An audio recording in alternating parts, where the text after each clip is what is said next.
চত্বরে প্রতিদিন বসে শ্রম কেনাবেচার হাট। ভোর থেকেই দূর দূরান্ত থেকে এ হাটে কাজের সন্ধানে আসেন বিভিন্ন বয়সের মানুষ। তবে সরকারি কোনো প্রকল্পের কাজ না থাকায় শ্রমিকদের মিলছে না কোনো কাজ। এ বিষয়ে জানাতে আমাদের সাথে চৌমুহনা চত্বর থেকে যুক্ত হচ্ছেন এম এ হামিদ। হামিদ, কাজ না পাওয়া এসব শ্রমিকদের প্রতিক্রিয়া কি জানাবেন?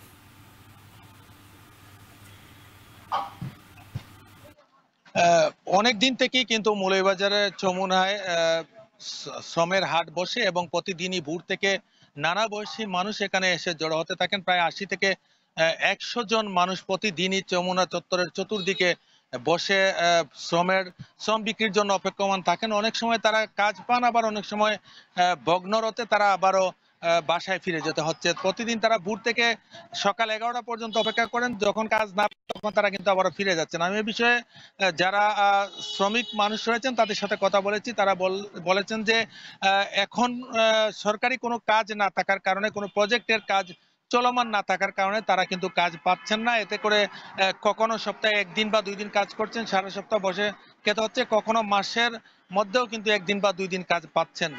এতে করে তারা অর্থনীতিগ্রস্ত হচ্ছেন। তারা বলছেন যে যদি ধান কাটার মৌসুমটা শুরু হয়ে যায় সেক্ষেত্রে হয়তো তারা কাজ পাবেন, এবং এখন যেহেতু শুষ্ক মৌসুম শুরু হয়েছে, বিভিন্ন বিল্ডিং এর কাজ শুরু হবে, সেখানে তারা হয়তো কাজ পাবে না। আমি কথা বলেছিলাম যারা এখান থেকে শ্রমিক নিয়ে কাজের সন্ধানে যান, অর্থাৎ যারা শ্রম কিনতে আসেন তাদের সাথে কথা বলেছিলাম। তারা বলছেন যে আগে যেখানে ৫০০ থেকে ৫৫০ টাকা একজন শ্রমিকের মজুরি ছিল, এখন সেটা বেড়ে গিয়ে ৭৫০ থেকে ৮০০ টাকায় তাদেরকে নিতে হচ্ছে। এতে করে তারাও হিমশিম খাচ্ছেন। তারা বলছেন যেখানে কাজে নিয়ে যাচ্ছেন সেখানে শ্রম বিক্রি করে তারাও লাভবান হতে পারছেন না, অপরদিকে শ্রমিকরাও লাভবান হতে পারছেন না। শ্রমিকদের সাথে এ বিষয়ে কথা বলেছিলাম, কেন তাদের শ্রমের মজুরি বেড়ে গিয়েছে। তারা বলেছেন যে বিভিন্ন নিত্যপণ্যের দাম, বাজার মূল্য বেড়ে যাওয়ার কারণে তারা কিন্তু ৫০০ থেকে বাড়িয়ে ৭৫০ থেকে ৮০০ টাকা করেছেন। তারপরেও তাদের পোষায় না।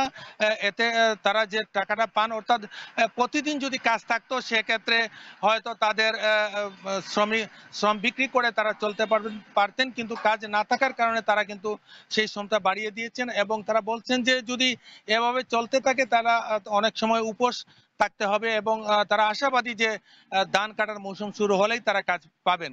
এই ছিল মৌলভীবাজার থেকে শ্রম বাজার নিয়ে সবশেষ। সাহাব। মৌলভীবাজারে কাজ না পাওয়ায় বিপাকে শ্রমিকরা। বিস্তারিত জানাতে যুক্ত ছিলেন এম এ হামিদ।